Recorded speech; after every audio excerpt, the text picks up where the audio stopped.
कथेची सामुग्री देह अवसानावरी नको जाऊ देऊ भंगा गात्रे माझे पांडुरंगा आयुष्य करी उने परी मज आवडो कीर्तने तुका मने हानी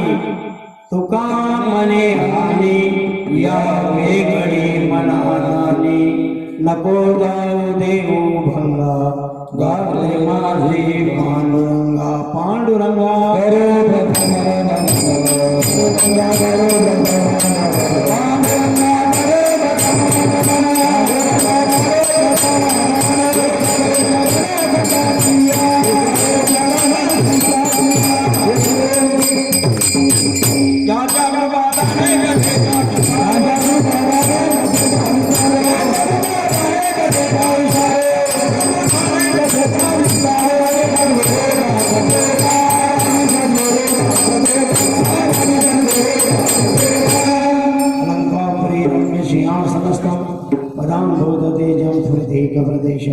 विधीन्द्रादिदेवे सदा स्तूयमानं समाधिस्तमृति भजे ज्ञानदेवम्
डोंगरी देह अवसानावरे नको जाऊ देऊ भंगा गात्रे माझे पांडुरंगा.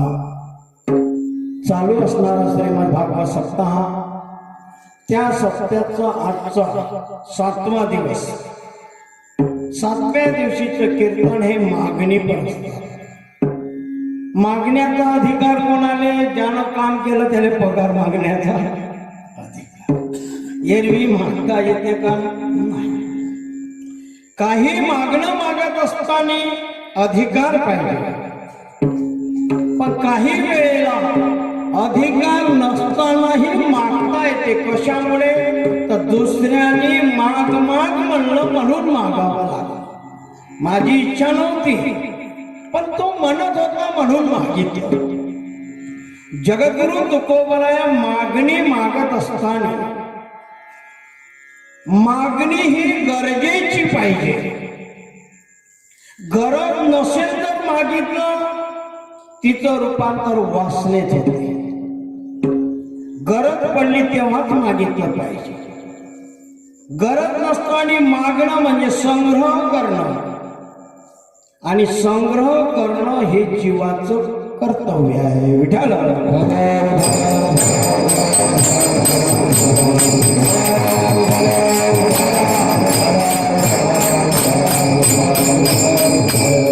बरेच वेळेला माणूस म्हणतो काही गरज पडली तर आपल्याकडे यायचं. कोणती गरज पडली तेव्हा आपल्याकडे यायचं. पण जेव्हा गरज पडली तेव्हा जर गेलो तर काम होईल असं म्हणता येत नाही. श्रीमंत शेठजी, गर्भ श्रीमंत माणूस, एका गरीबाकडे काम पडलं.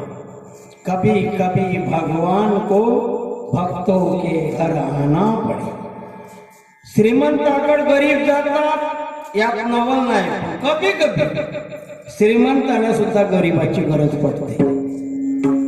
त्याला काम करायचं होतं, फक्त घरी असणारे मोठाले खोडं होते ते फोडायचे होते. आता शाहूकार फोडेल का गरीब फोडेल? गरीब. मग गरीब माणसाकडे गेल्यानंतर शेठजी म्हणतात, हो आमचे खोडं फोडायचे होते थोडेसे.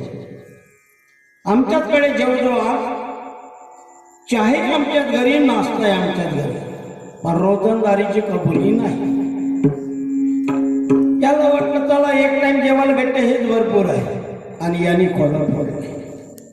शाहूकाराने जाता जाता सांगितलं, रामराव, कधी कोणतीही गरज पडली तरी आपल्या घरी यायचं, बिनधास्तपणे यायचं आणि मागायचं. याला वाटलं आपल्याला नेहमीच काम पडते. ठीक आहे शाहूकार येईल. आणि एक दिवस याला काम पडलं. मुलगी बिमार होती, 500 रुपयाची गरज होती, आणि म्हणून रामराव गेला. अरे ये रामराव ये ये बस. कसं काय येणं केलं? काही नाही, मला मुलगी बिमार आहे, 500 रुपयाची गरज होती. पाय रामराव, पैसा सोडून तू काही मागतो, पैसे मागू नको. बोलताना काय बोललो? कोणतंही काम पडलं तरी आपल्याकडे यायचं. परत तो घरी गेला, नाही राहत पैसा कधी. आणि घरी गेल्यानंतर कालांतराने पुन्हा त्याला काम पडलं. मुलीची डिलिव्हरी आली, ते तालुक्याला जाऊन करायची होती, म्हणून तो बैलगाडी मागायला आला. रामराव ये ये बस. कसं काय येणं केलं? काही नाही, मुलगीची डिलिव्हरी जवळ आली, तिला तालुक्याला न्यायचं. पाय रामराव, बैलगाडी सोडून तू काहीही माग, पण बैलगाडी मागू नको. असं कोणतं काम नसून भेटली. त्याही दिवशी वापस गेला. परत त्याला एक दिवस पावसाळा लागता लागता त्याला काम पडलं. काही शेतामधलं सरपण घरी आणायचं होतं, आणि म्हणून त्याला लंबा दोर पाहिजे. त्याला म्हणते आपल्या बाजूला चराट.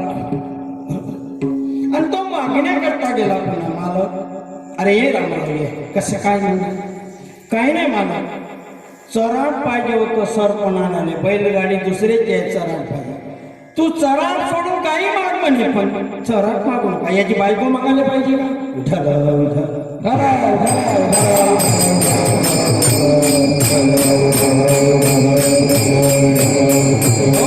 काय मागायला पाहिजे? मागत असताना बोलतो आम्ही काही मागा. पण आमचे जगद्गुरु तुकोबा राय म्हणतात काही मागणे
काहीही मागावं का काही मागावं,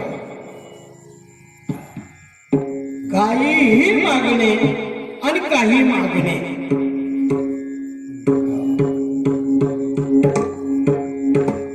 पत्नीनं पतीकडे संक्रांतीला साडी घेऊन मागणं अनुचित आहे की उचित आहे? उचित असं बोलत चाल. म्हणजे साडी मालकाला घेऊन मागितली पाहिजे. मागणं हे उचित आहे. साडी घरी आणली, बाईनं संक्रांतीला वापरली.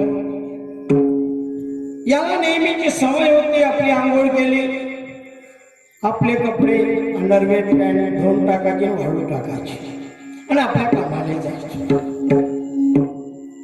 दररोजच्या नियमाप्रमाणे त्यानं स्नान केलं, सर्व केलं. पत्नीलाही गडबड होती. बाई म्हणतात आता नाही तरी तुम्ही दोन कपडे धुवूनच राहिले ना, मग बाई साडी धुवून घेतली तर काय बघ. हे म्हणणं उचित की अनुचित? म्हणजे काही मागणं अनुचित आणि काही मागणं उचित. काहीही मागू नये पण काही मागावं.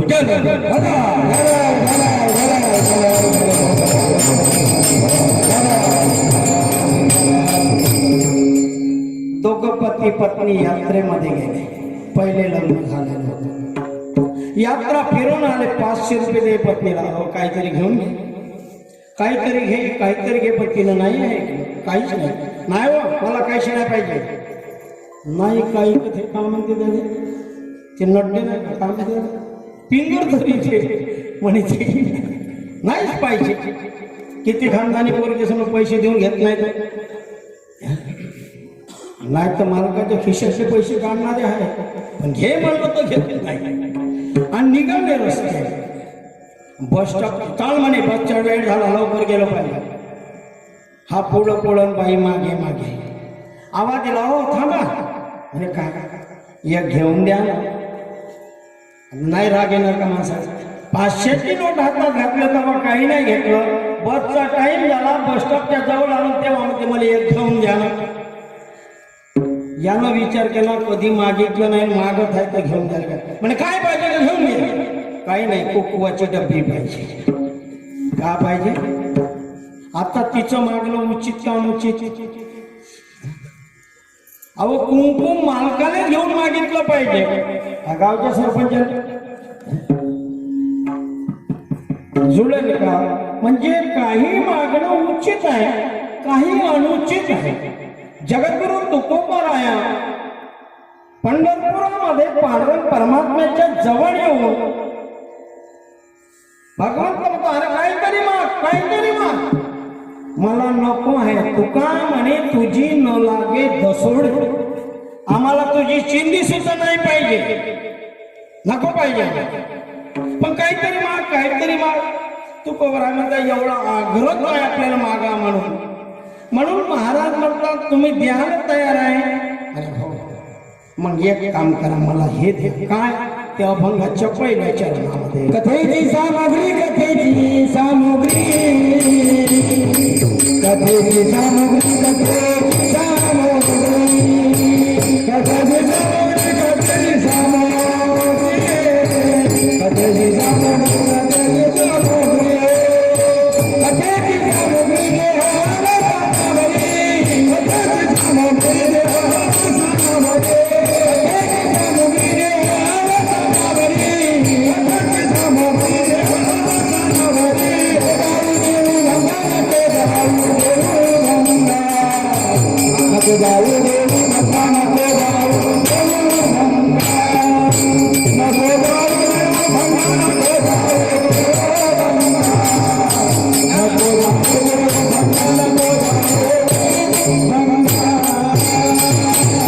जगद्गुरु तुकोबराया देवाकडे मागतात काय? कथेची सामुग्री. मग कथेची सामुग्री कोणती? नवखारका, नवबताबा, नवहळखंड. कथेची सोय नव्हती. मागतानी मागताय कथेची सामुग्री. मग कथेची सामुग्री कोणती? हलका बदामच राहील का ना? कथा करताय ठेस लागते. अर्धा मीटर तून आणायची, 2 केळं आणायचे, हेच कथेची सामुग्री नाही. असा जर आपण अर्थ लावला तर सर्व बिघडून जाईल. कथेची सामुग्री देह अवसानापर्यंत. खरी कथेची सामुग्री काय? आपण आपल्या पद्धतीने जर विचार केला तर कथेची सामुग्री म्हणजे जे आपण समजतो ती नाही. कथा म्हणजे काय हे कळलं नाही, अजूनही नाही. कथा काय आहे? कथा त्रिवेणी संगम, कथा त्रिवेणी संगम,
या संगमामध्ये स्नान करा.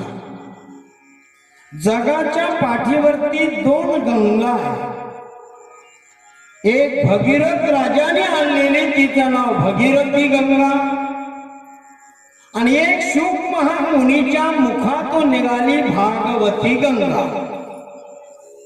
मग तुम्हाला भागवती गंगेत आंघोळ करायची आहे की भागीरथी मध्ये?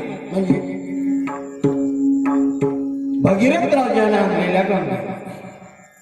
भगीरथ राजाने आणलेल्या गंगेच्या स्नानाला गेला तर खर्च आहे, पण इथं खर्च नाही.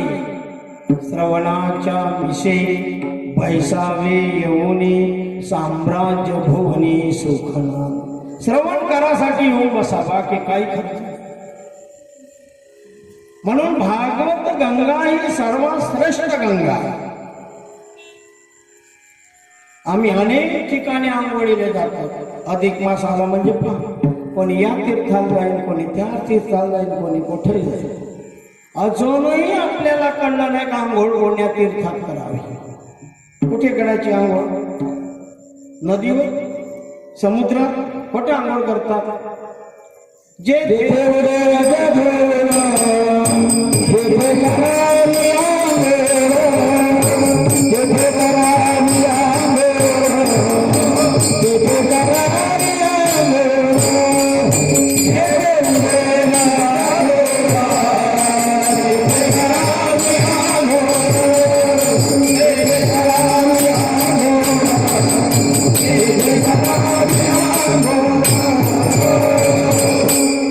रजधूळ उडते. रज म्हणजे ज्ञान.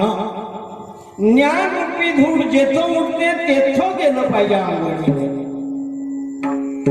ज्ञानाचा झरा लागला पाहिजे. आणि ज्ञान रूपी गंगेत जर न्हाला त्याला इतर गंगेत न्हाण्याची गरज नाही. इतर गंगेत जरी आंघोळी केल्या तरी ज्ञान रूपी गंगेत न्हाल्याशिवाय शुद्धी नाही. मग कोण्या तीर्थाला? किती तीर्थ पाहिले? माऊली ज्ञानोबाने स्पष्ट निर्देश केला. मुलांना किती तीर्थ फिरणार आहे? कुठे कुठे गेले? नाना तीर्थ त्रिवेणी संगमी, त्रिवेणी संगमी, त्रिवेणी संगमी,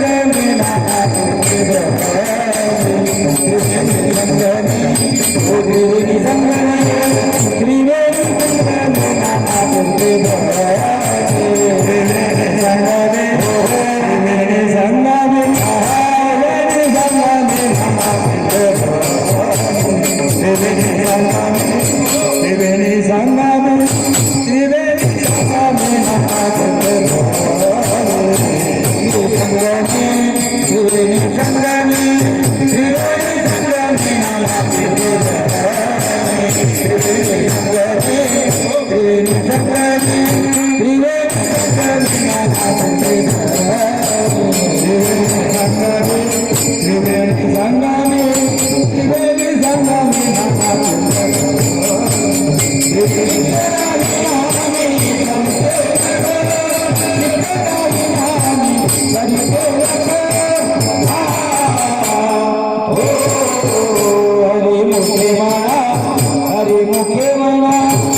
पण चित्त नाही नामी तरी ते व्यर्थ. जेपर्यंत नामावरती विश्वास बसत नाही, नामाचा अवलोकन करत नाही, तेपर्यंत अनेक तीर्थाने जाऊन व्यर्थ. नामामुळे ज्ञानाची प्राप्ती होते.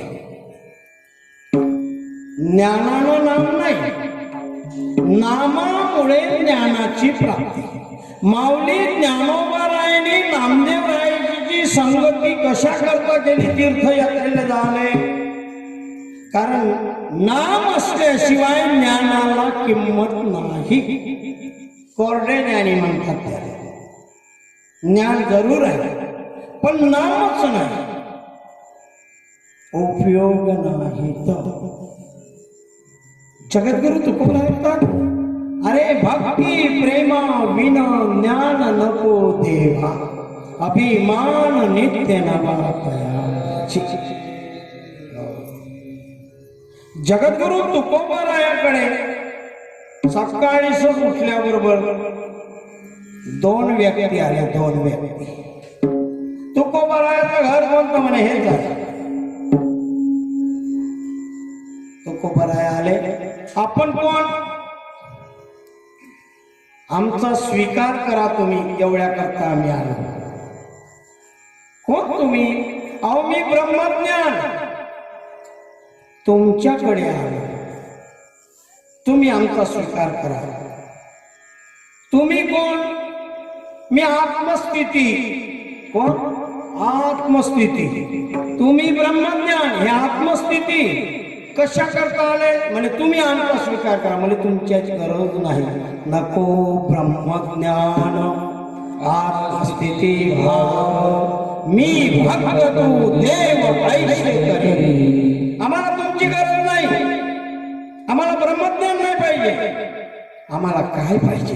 भक्ती प्रेम पाहिजे. भक्ती प्रेम आत्मस्थिती भाव आहे, नाही पाहिजे. मी भक्त आणि तू देव, हेच नातं ठेव. ब्रह्मरूप जरी झाला तरी पण तो वाया जाण्याची शक्यता आहे.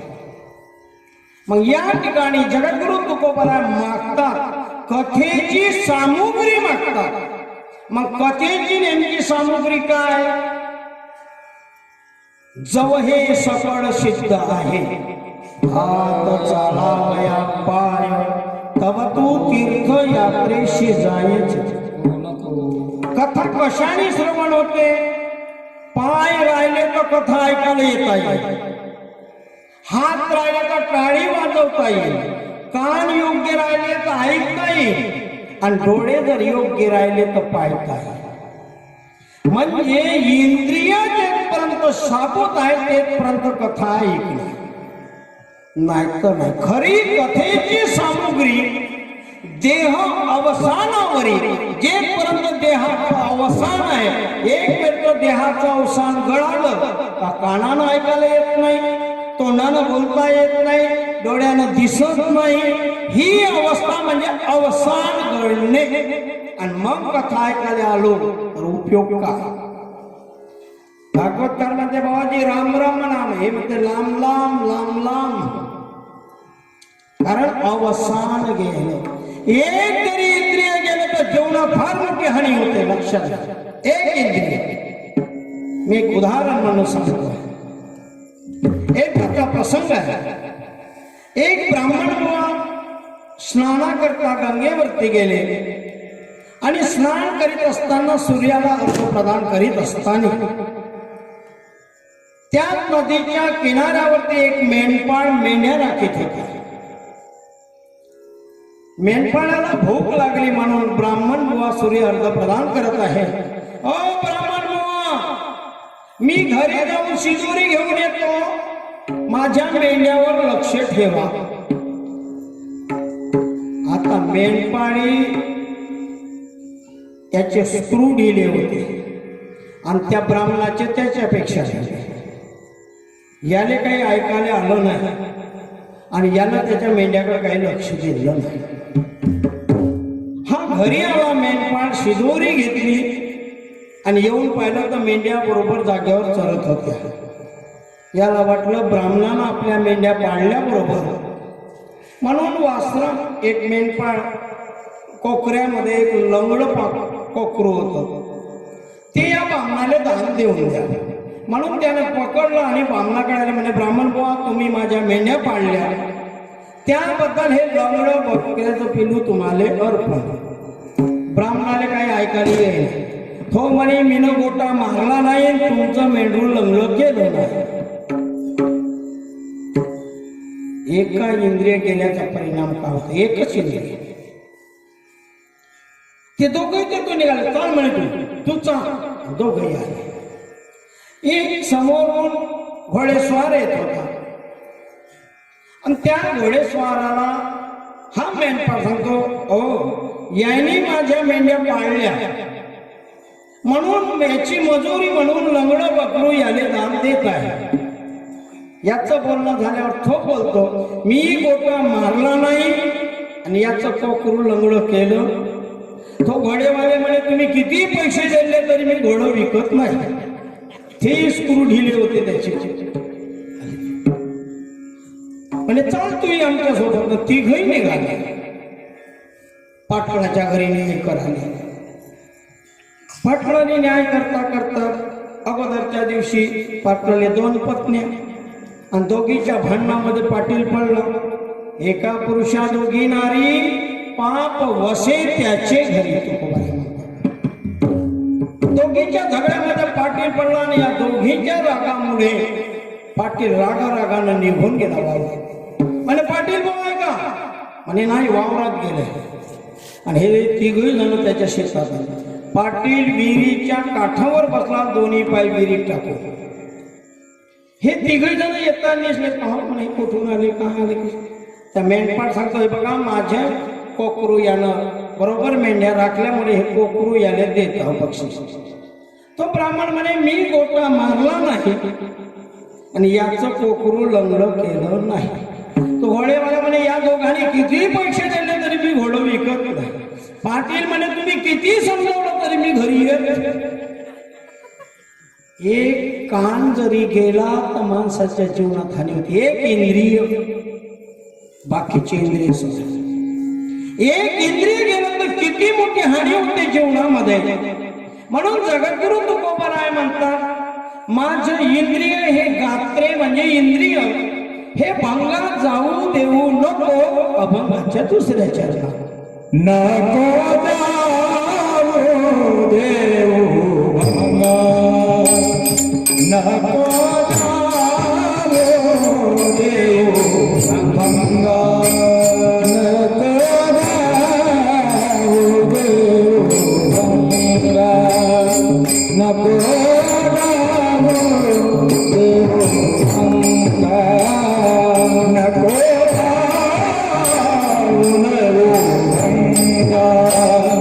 नको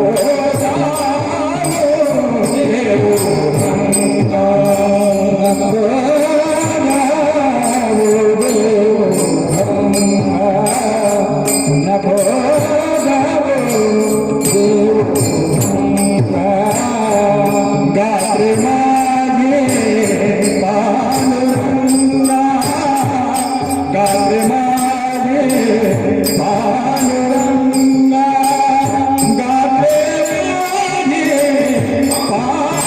पांडुरंगा, गात्रे माझे पांडुरंगा, नको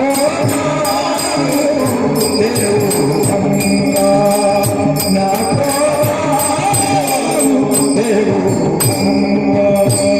गात्रे माझी पांडुरंगा, गात्रे माझी पांडुरंगा, गात्रे माझी पांडुरंगा, गात्रे माझी पांडुरंगा, नको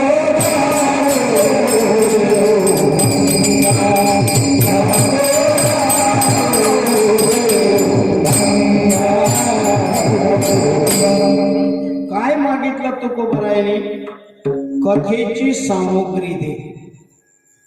माझे इंद्रिय हे साबूत ठेव. मागणं माग. आपल्यासारख्याला मागायची वेळ आली तर आपण काय मागितलं असतं. काय मागितलं असतं. आपलं मागणं म्हणजे आगगाडीच म्हणलं तरी चालेल. डब्यावर डब्बे 20 रुपयाचं नारळ फोडाचं. बबलीली सुखी ठेव, पोराली सुखी ठेव, बबल्याच्या बापाली सुखी ठेव, सर्वले सुखी ठेव. 20 रुपयाच्या नारळाचा देवण ठेका घेतला का एवढे ठेवला का.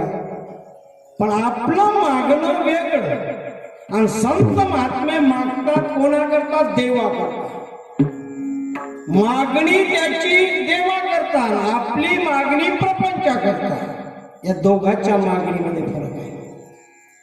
त्यांनी मागितलं माझे इंद्रिय शाबूत ठेव. आपणही मागतो 2 वर्ष जगू दे मध्ये बस. नातीचा पाडणं हालला का मग लागला. आपणही मागतो ना, मागत नाही का? पण आपलं मागणं हे प्रापंचिक आहे. संत महात्मे मागतात ते तुझ्याच करता, आम्ही आपल्या करता नाही. अनेक मागणीच्या अभंग आहेत. हे चिदान देगा देवा तुझा विसर न. मग काय करशील? गुण गाईला आवडी हे माझी, मला बाकी काही नको आहे. अहो तुकोबारा काहीतरी मागा, अजून काही मागा. महाराज म्हणतात मला काही नको पाहिजे. नको धन मन वाढो संतान, नको धन मन वाढो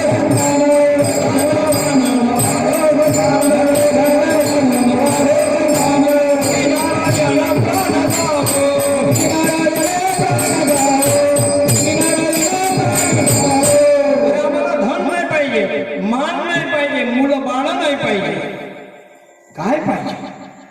नारायण म्हणताना प्राण गेला पाहिजे. राम राम म्हणता हे मागणं संतांनीच मागावं. तुमच्या आमची बसची गोष्ट नाही. कोणाला वाटतं राम राम म्हणताना प्राण गेला पाहिजे? कोणालाच नाही वाटत. ज्याचा राम म्हणताना प्राण गेला तो जीवात्मा कृत्य झाल्याशिवाय. महात्मा गांधीजी राम म्हणताना प्राण सोडला. राम राम. आजी समाधी स्थळावर जर गेला तर त्याच्या समाधी स्थळावर राम अक्षर लिहिलेलं. राम नामामध्ये काय सामर्थ्य आहे, त्या सामर्थ्याचं जर वर्णन केलं. राम कृष्ण हे दोन्ही अक्षरे सुलभ आणि सोपे. सुलभ आहे आणि सोपे नाही. पण आम्हाला सोपं चालत नाही. रामकृष्ण नाम हे दोन्ही साधे, रामकृष्ण नाम हे दोन्ही साधे, रामकृष्ण नाम हे दोन्ही साधे, रामकृष्ण नाम हे दोन्ही साधे, रामकृष्ण नाम हे दोन्ही साधे, रामकृष्ण नाम हे दोन्ही साधे, रामकृष्ण नाम हे दोन्ही साधे, रामकृष्ण नाम हे दोन्ही साधे.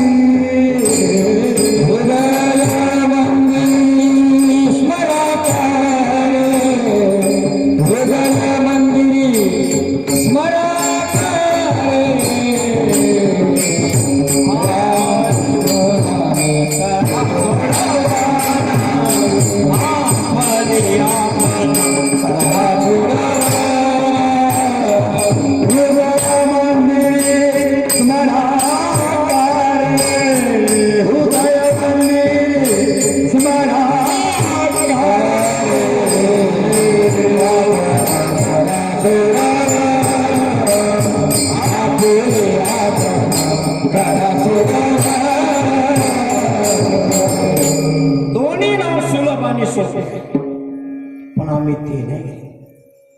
का हो तुकोबराया, तुम्ही आम्हाला मागतात का माझं गात्र म्हणजे इंद्रिय भंगा जाऊ देऊ नको? काय त्याची गरज आहे? परमार्थ करीत असताना 5 ज्ञानेंद्रिय, 5 कर्म इंद्रिय, 11 मन असल्याशिवाय साध्य नाही. आणि हे साध्य होणं याचं नाव एकादशी. एकादशी म्हणजे उपाशी राहणे म्हणजे एकादशी नाही. बरेच लोक म्हणजे आमची एकादशी म्हणजे काय? चहाच्या पाण्यावर करतो, काहीच खात नाही. बरं झालं करते चहाच्या पाण्यावर. पण सकाळी पासून का चालू असते तर टोळाला नुसता शिवा देणं चालू. काय उपयोग उपाशी राहण्याचा? नाम घेता ग्रासो ग्रासी तोची जेविला उपवासी. जेवण केल्यानंतरही ज्याने एक एक घासामध्ये नाम घेतलं असेल तो जेवण केलं तरी उपवासी. दुर्वास ऋषी यमुनेच्या पैलतीला आले होते. 60 खंड्या अन्न एका टायमाला लागे. दुर्वास आले 60 खंड्या. आणि त्याची जबाबदारी सर्व गोकुळवासी जनतेकडे होती. भगवान गोपाल कृष्ण म्हणतात अरे दुर्वास ऋषी आहे, त्याची व्यवस्था चांगली करा, नाहीतर त्याच्या नावामध्ये अर्थ आहे दुर्वास. ज्याचा दुरून वास येतो तो दुर्वास. म्हणजे हांडे भरा, गाडे जुंपा आणि दुर्वासाला अन्न पोचून दे. अहो यमुना भरली कसं नेता येईल? कृष्ण परमात्मा त्यावेळेस त्या गोपाळांना आणि गोपींना सांगतात त्या यमुनेला सांगा आमचा कृष्ण जर ब्रह्मचारी असेल तर यमुना रस्ता दे. काय म्हणू 16,108 ह्या ब्रह्मचारी. गोपी हसल्या म्हणून अहो मी सांगतो तेवढं करा. आणि गोपी आल्या यमुने. यमुना दुथड्या भरून हे यमुना माय, आमचा कृष्ण जर खरोखर ब्रह्मचारी असेल तर रस्ता दे. आणि यमुना तू भागली. आता कृष्ण ब्रह्मचारी होता का नव्हता? हा फार मोठा आहे. जर 16,108 पत्न्या होत्या त्याला म्हणजेच कृष्ण परमात्मा भोगी होता हे मानावं लागेल. पत्न्या कोण करतो जास्त? जो भोगी आहे तो. आणि जो भोगी आहे तो रोगी होतो. सिद्धांत सांगा जो भोगी आहे तो रोगी. मग भोग कोणतीही घ्या. 2 घास पुरणाची पोळी जास्त खाल्ली तर पोट फुगल्याशिवाय राहत नाही. म्हणजे भोग घेतला पण रोग झाला. जो भोगी तो रोगी. कृष्ण परमात्मा भोगी होते, योगी होते पण रोगी नव्हते. हा खरा मुद्दा आहे. भोगी जरूर पण योगी होते पण रोगी नव्हते. तुम्ही आम्ही भोगी आहोत म्हणून रोगी आहोत पण आपण योगी नाही म्हणून यमुनेनं रस्ता दिला. आणि पहिले राहणार 60 खंड्या अन्न दुर्वासानं खाल्लं आणि परत तिला लागल्या. दुर्वास ऋषीला म्हणतात महाराज आम्ही कशा जाऊ घरी? म्हणे आल्या कशा? अहो यमुना भरलेली आहे. आल्या कशा तुम्ही? आमच्या कृष्णानं मंत्र दिला, तो मंत्र म्हणला तर यमुनेनं रस्ता दिला. काय सांगू तुमचा कृष्ण? म्हणे मी जर ब्रह्मचारी असेल तर यमुना रस्ता दिला. त्या यमुनेने जाऊन माझा निरोप सांगा. 60 खंड्या अन्न खाऊन जर दुर्वास उपाशी असेल तर रस्ता दे. हा म्हणे यांना 60 खंड्या अन्न खाल्लं ह्या उपाशी कसं? हसल्या. सांग म्हणते तर म्हणून पाहू. आणि आल्या यमुना माय दुर्वास ऋषी 60 खंड्या अन्न खाऊन जर उपाशी असेल तर रस्ता दे. आणि यमुनेनं रस्ता दे. आता उपवासी होता का जेवला होता तो? 60 खंड्या अन्न खाऊन उपवासी. अहो प्रत्येक घासाला त्यांनी भगवंताचं नाम घेत घेत अन्न खाल्लं म्हणून उपवासी. आम्ही एकादशी करतो पण देवाचं नाव एकही वेळेला घेत नाही. आम्ही उपाशी राहून जेवलेले. नाम घेता गासे गासे, नाम घेता गासे गासे, नाम घेता गासो गासे, नाम घेता गासो गासे.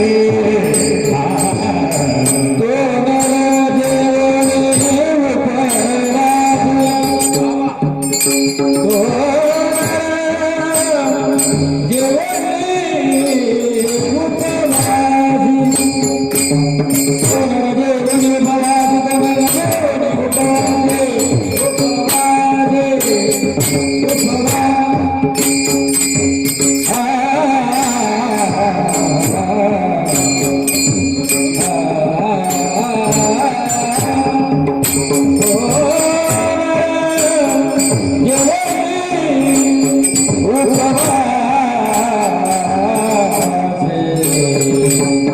नाम घेता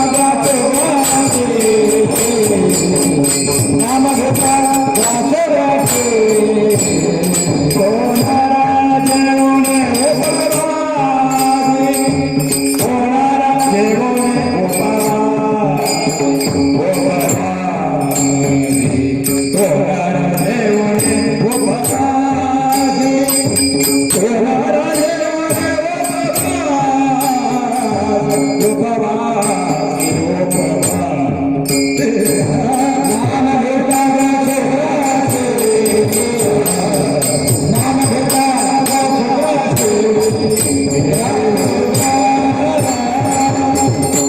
नाम कधी घेता येईल जर आपलं मुख शाबूत असेल तर. दंतवाडी जर ओस पडली,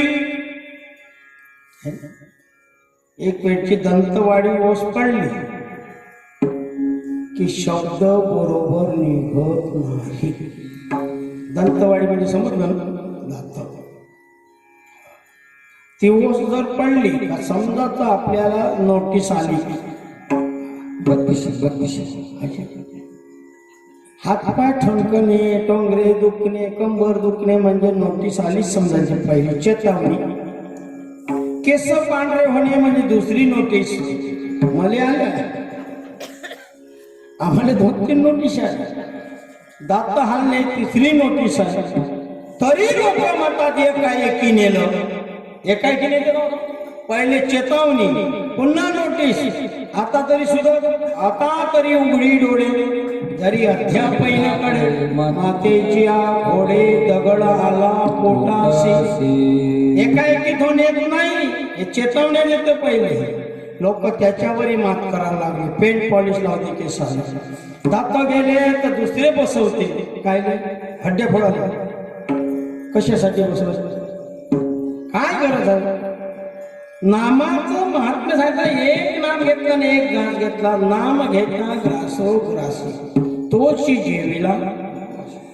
नाम घेता वाट चाली यज्ञ पाऊला पाऊली. कोटी कोटी यज्ञ नित्य ज्याचा नेम. एक हरिनाम जपता घडे. एवढं नामाचं महत्व आहे. मग नाम कशाने होईल तर वाणीनं नाम घेता येईल. पण वाणी त्याकरता पवित्र असावी. वाणी शुद्ध कशाने होते तर भगवत नामाने. माझी वाणी तुझे वर्णी गुण नाम. माझ्या वाणीनं तुझेच गुणनाम वर्णन करावे. आम्ही इतरत्र कोणाचे वर्णन करतो पण भगवंताचं वर्णन करत नाही. म्हणून जगद्गुरु तुकोबा म्हणतात, माझे गात्र भंगा जाऊ देऊ नको. इंद्रिय साबूत ठेव, मी तुझं नाम घेईन. तुला जर वाटत असेल माझं आयुष्य कमी कर आयुष्य, पण मला कीर्तन सोडून दुसरं काही आवडू देऊ नको. अभंगाच्या 3ऱ्या आयुष्य जय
माणूस किती वर्ष जगला याच्यापेक्षा तो कशा करता जगला हे महत्वाचं. ह्या मृत्यू लोक आहे आणि मृत्यू लोकांमध्ये दीर्घ आयुष्य जरी असले तरी जावं लागणार आहे, अल्प आयुष्य असेल तरी जावं लागणार आहे, राजा असेल तरी जावं लागेल, पीर असेल त्यांनाही जावं लागेल, पैगंबर असेल त्यांनाही जावं लागेल. इथे चांगले चांगले येऊन गेले. एका भाषेत सांगायचं, येथे नाही उरो आले अवतार, येर ते पामर जीव किती. जे अवतार म्हणून भगवंताने घेतले ते सुद्धा राहिले नाही. तुम्ही आम्ही राहणार आहोत का? नाही, मागे पुढे कधीतरी जाणार या शंका नाही. कोण राहिले? शिलेदार गेले, महाराज गेले, कोण राहिले? आयुष्य कमी दे पण मला कीर्तन आवडलं पाहिजे हा मुद्दा आहे. आयुष्य भरपूर आहे पण कीर्तनच जात नाही, उपयोग काय? देवाने कृपा केली तुम्हाला आयुष्य दिलं तरी आम्ही त्याचं भजन करत नाही, हे आमचं दुर्भाग्य. देवे दिला देह भजना मटा. देवाने देव कशा करता दिले? भजना करता दिला, पण आम्ही भोजना करता लावला. देहाची इति कर्तव्यता काय ना हो, कीर्तनात जायची इच्छा होती पण बसूनच होत नाही. किती तक्रारी आहे, हे मान्य आहे का? म्हणून तर आपल्या इंद्रियाला आपण पहिलेपासून वळण दिलं नाही तर काय इंद्रिय बसत नाही बसू शकत. तो आपला प्रभाव करणारच या शंका. बसल्याने त्रास होतो या शंका नाही, मलाही मान्य आहे. आम्ही 2.5-3 घंटे एका कमी जागेमध्ये गुजरण करतो. आमचं का होत असं आमचं आम्हाला माहिती. मला नुसतं बसच असतं का? बसून पाहिजे 1 घंटा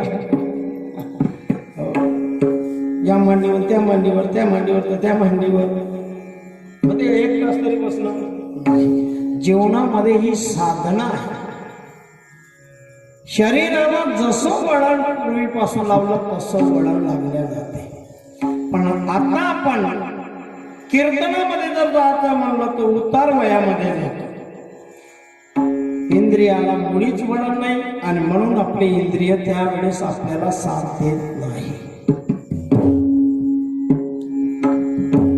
त्याचं कारण आयुष्य देण्यापेक्षा जास्त कमी दे पण मला कीर्तन आवडलं पाहिजे. परी माझं आवडो कीर्तन. तुकोबर आहे कीर्तन गाणं काय असं ठेवलं? कीर्तन आवडलं पाहिजे, कीर्तन आवडलं पाहिजे. कीर्तनाचा फायदा काय? ब्रह्मभूत काया होतसे कीर्तने. ब्रह्मभूत काया होतसे कीर्तने. ब्रह्मभूत काया होतसे कीर्तने. ब्रह्मभूत काया होतसे कीर्तने. ब्रह्मभूत काया होतसे कीर्तने. आगे तरी ऐसा देव रूपी, आगे तरी ऐसा देव रूपी, आगे तरी ऐसा देव. ही काया ब्रह्मभूत होते आणि देव आपला कर्जबाजारी होतो. कशाने? कीर्तनाने. कीर्तनाचं महत्व पुण्य आहे. कीर्तन चांग होय अंग हरी. हरिपाठ कीर्ती मुखे जरी गाया, पवित्र जी होय देह. अपवित्र देह पवित्र होतो कशाने? तर कीर्तनाने. तरी कीर्तनाचे नि नटनाचे नासिले व्यवसाय प्राचिताचे, ते नामचे नाही पापाचे ऐशे केले. कीर्तनाचं महत्व सांगतात. कीर्तन कीर्तन करा. आता कीर्तनाचं उलटा शब्द करा. नर्तकीच राहिलं पण कीर्तन नाही. आता नर्तकीचं काम जास्त. लोक नर्तकी जर आता असतील मानवात जागा नसती भेट एटलीस्ट. म्हणून कीर्तन आवडणं महत्वाचा विषय सांगितला. शेवटी महाराज म्हणतात एक जरी इंद्रिय गेलं म्हणलं जीवनामधली सर्वात मोठी हानी आहे. याच्यापेक्षा दुसरी हानी कोणतीच नाही. धन गया थोडा गया. कोणाच्या घरी चोरी झाली धन गेलं तर थोडा बहुत गया. थोडस गेलं काही नाही काही. इज्जत गई तर बहुत गया बहुत गया. पण देह गेला तर सब कुछ गया. देह गेल्यानंतर काय उपयोग आहे बाकी जायचा नाही. काय त्याचा आपल्याला फायदा. म्हणून आहे तेपर्यंत त्या देहाची जतन करा. कशा करता तर भगवत प्राप्ती करता जतन करा.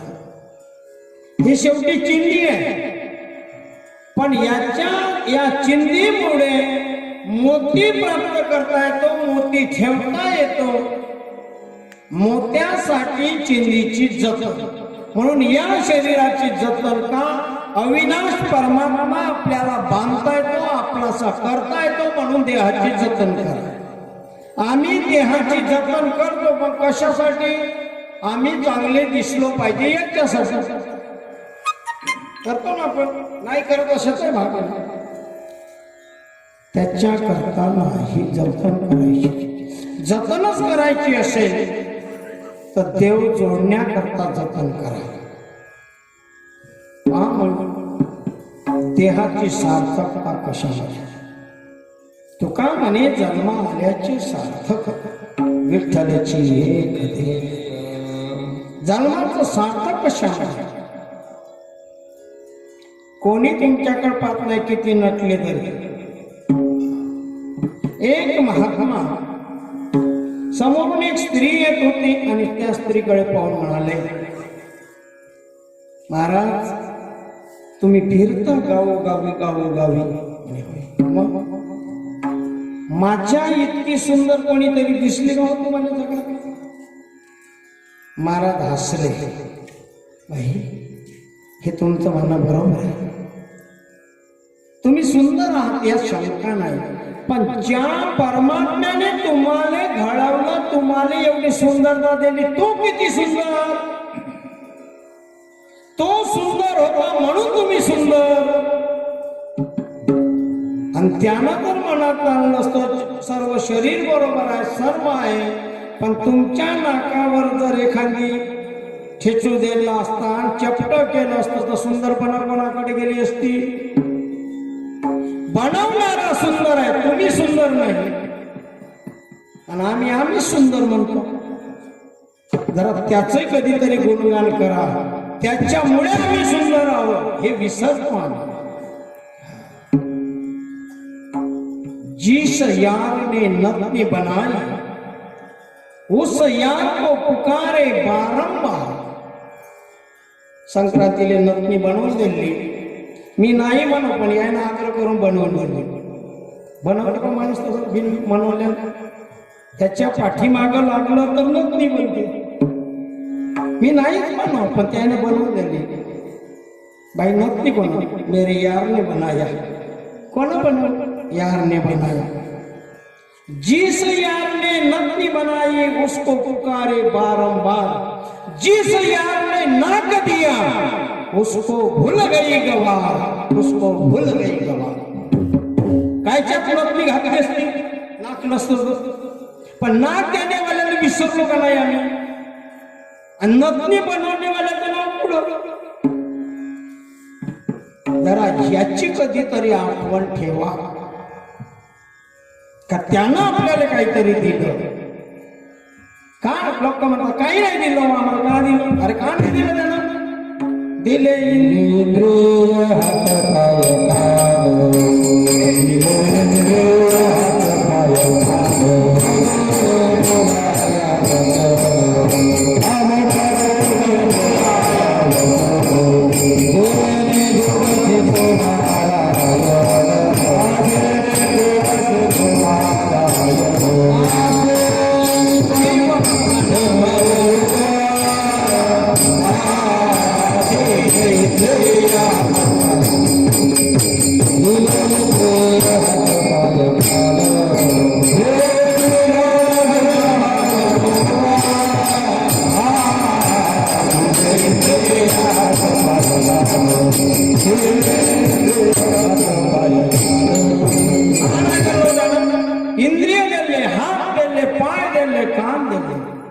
कशासाठी? जेणे तो जोडसे नारायण नासे जीवपण भवरोग धीरे इंद्रिय हात पाय. तरी आम्ही म्हणतो त्यानं काय दिलं हे योग्य वाटतं का? त्यानं कोणतीच कमतरता केली नाही तुम्हाला देण्यामध्ये, पण आम्ही त्याच्यावर मात करायला लागलो. कदापि शक्य नाही. लक्षात घ्या. म्हणून जगद्गुरु तुकोबाराय म्हणतात की एक जरी इंद्रिय रजेवर गेलं, डोळा आपला गमावल्यानंतर डोळ्याचं महत्व कळतं. हात एखादी कटला तर हाताचं महत्व कळतो. काय किती इंद्रियाचं असतं. एखादी नाक जरी चपट बसलेलं राहिलं, त्या नाकवाल्याला नाकाचं चपट्या नाकाचं नाक. कोणाला वाटतं चपट्या नाक झालं? एका स्त्रीचं नाक असं पूर्ण असं बचकस होतं, ते घराच्या बाहेर निघेच नाही. ते मालकान म्हणे का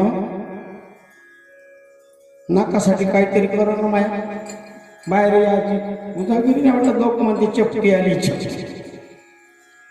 ह्या म्हणे आता नवीन संशोधन निघालं, सर्जरी करायची. बस असं आहे त्याने नाक. सर्जरीवाले किती आघाडीवर गेले.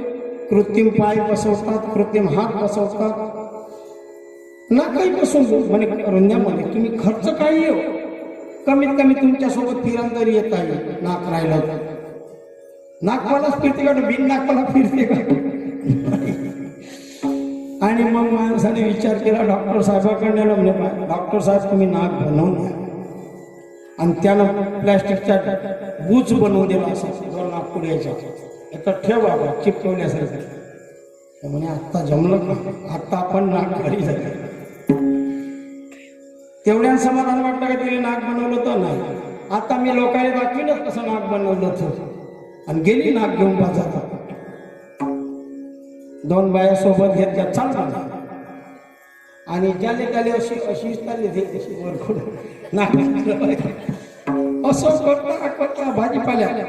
केवढी भाजी, कितीचं भाजी, कितीचं किती, घेणं काहीच नाही, फक्त नाक दाखवायचं. असं फिरता फिरता त्या वारल्या मिरच्या साचवत आल्या आणि खालून हात घालून, भाऊ मिरच्या का, मिरच्या का. आता किती झालं तर ते मिरच्या आपला गुंदावतेस. आणि ते घुसले नाकात का नाही. आणि तिला आली संकी, बरोबर नाक गेलं दुकानदाराच्या धोत्रावर. आणि हात लावून पाहिलं तर म्हणे नाकच नाही. ते पराली उठून, अहो बाई जाते कुठे, नाक तरी घेऊन जा. म्हणे जाऊ दे, जमन काही. मला कशा करता बोलता, एक इंद्रिय जर नसलं तर माणसाला किती हानी होते हे जगद्गुरु तुकोबाराय आपल्याच्या शेवटच्या चरणात. तुका म्हणे तुका म्हणे तुका म्हणे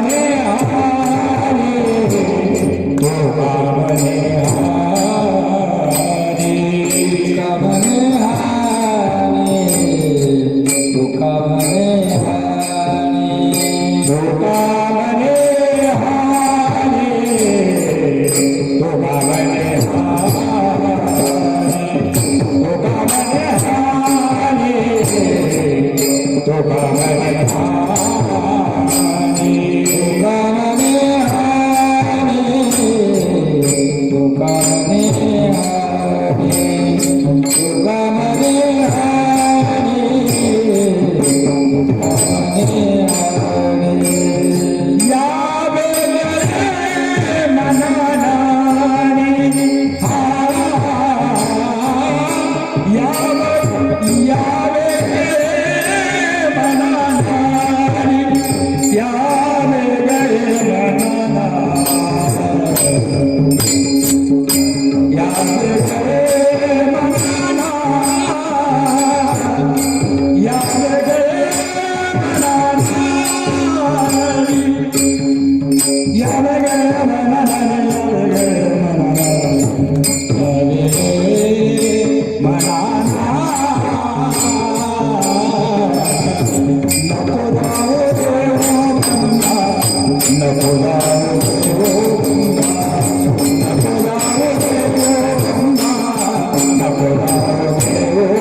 माझे माझे पांडुरंगा गाणे माझे पांडुरंगा गाणे पांडुरंगा पांडुरंगा गाणे माझे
याप्रमाणे तुकोबाराय म्हणतात का जीवनामधली सर्व हानी आहे याच्यापेक्षा दुसरी हानी नाही.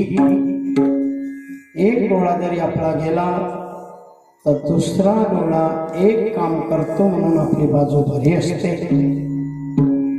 दुसरा आपण आंधळा आहोत हे सुद्धा लोकांना कळू नये म्हणून कृत्रिम डोळे बसवतात लोक. ते बोबुड हलवती नाही, फिरती नाही, काही नाही, पण बोबुडासारखं दिसते म्हणजे आहे बघ. हे कधी कळतं तर इंद्रिय गमावल्यानंतर. इंद्रियाची निगा जरूर राखा, पण कशा करतात तर भगवत नामा करता. आम्ही इंद्रियाची निगा राखतो, कोणी नाही राखत, हा ज्याचा त्याचा प्रश्न.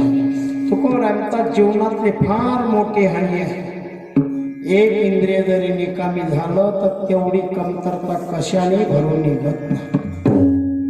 कानानं ऐकायला येत नाही म्हणून लोक मशीन घेतात. त्या मशीनवाल्याने विचारलं, भाऊ म्हटलं हे मशीनचं कसं काय? म्हणजे जे ऐकायला यायला पाहिजे ते येत नाही, भलतंच ऐकायला येते नसते. ते बोरबोरच करते. मग घेतलं कशासाठी? म्हणे पोराने घेऊन दिलं म्हणून घेतलं. ऐकायला न आल्यामुळे हानी होतात. दात गेले तरी जेवणामध्ये मोजा जाते, मिक्सरमध्ये बारीक करून मागा लागते. ते कोठं भेटते कोठं नाही. आमच्यासोबत एक 85 वर्षाचा म्हातारा वारीत होता. आणि रस्त्याने काही नाही पिवळी मुरमुरीच भेटते आम्हाला सकाळी नाश्त्यात. गोळा पाण्यात बुडवे आणि खेळ गाडीच काढले झोटिंग भाऊजी. आणि आमच्यापेक्षा शेवळा जास्तच खाय. भाऊजी पाणी खाऊन म्हणे आता गेली मजा, दात गेले मजा गेली. म्हणून दात आहे तेपर्यंत त्याची मजा. आमची झोटिंग भाऊजी नेहमी सांगतात कडक वस्तू दाताने कधी खाऊ नये. आणि त्यानं तर अजून चॅलेंज केलं का मी एकही दात पडू देणार नाही म्हणून. त्यांचे बाबाजी होते, बाबाजीची दातं नव्हते पडले, हे पूर्ण शाबूत होते. बाबाजीच्या समोर असे दिसत कोण त्याचं कडकच काम होतं. त्याच्यासारखे कडक म्हणलं तर भात कधी काम. हे तर स्वास्तिक नाही काढू द्यायचं, कुठं काही नाही करू द्यायचं. बाई त्याच्यासमोर उभी दिसत ना कामच घेतं बाई. हे निगा राखाची इंद्रियाची जर तुम्ही निगा राखा, पण लाड करू नका. आपण लाड केले इंद्रियाचे म्हणून आपल्या त्यानं बसणं होत नाही, उभं राहिलं होत नाही. हा मुद्दा आहे. इंद्रियाला वळण लावा. घेई घेई माझे वाचे वळवा ना. वळवण त्याने तुम्ही ऐका रे काना माझ्या विठोबाचे गुण, हे वळण देणं होय. पायाने तीर्थयात्रा करणे हे वळण लावणं, हाताने टाळी वाजवणे हे वळण आहे. आम्ही तिकडं वळण देत नाही आणि म्हणून आमचे इंद्रिय आम्हाला साथ देत नाही. या आशयाचा अभंग माझ्या अल्पशा बुद्धीने चिंतन मांडण्याचा प्रयत्न केला. या भागाचा अर्थ असाच असेल असं माझं मत नाही. माझ्या अल्पशा बुद्धीनं जे सांगता येईल ते सांगण्याचा प्रयत्न केला. काय योग्य अयोग्य गुरुवर यायचं आहे. नवे नवे तुम्हा श्रोते मायबापाच्या आशीर्वादाने प्राप्त. प्रभू तुम्ही मैशेच्या मूर्ती, मी दुबळा अर्चित असे. तुम्ही भगवान शिवाचे अवतार आहे. श्रोते मायबाप श्रोता आहे म्हणून वक्त्याला किंमत. वक्ता तो वक्ता नव्हे श्रोते नव्हे. याप्रमाणे भगवत चिंतन करावं. एकदा मोठ्या प्रेमाने टाळी वाजवून भजन करावं.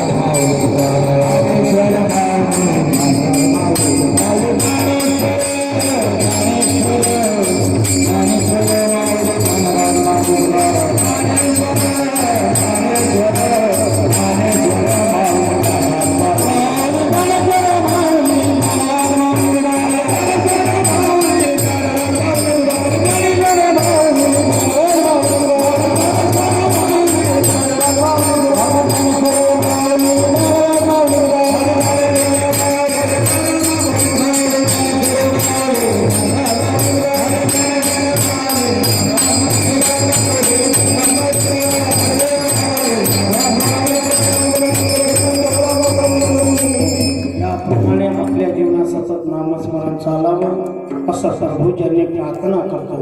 हे कसं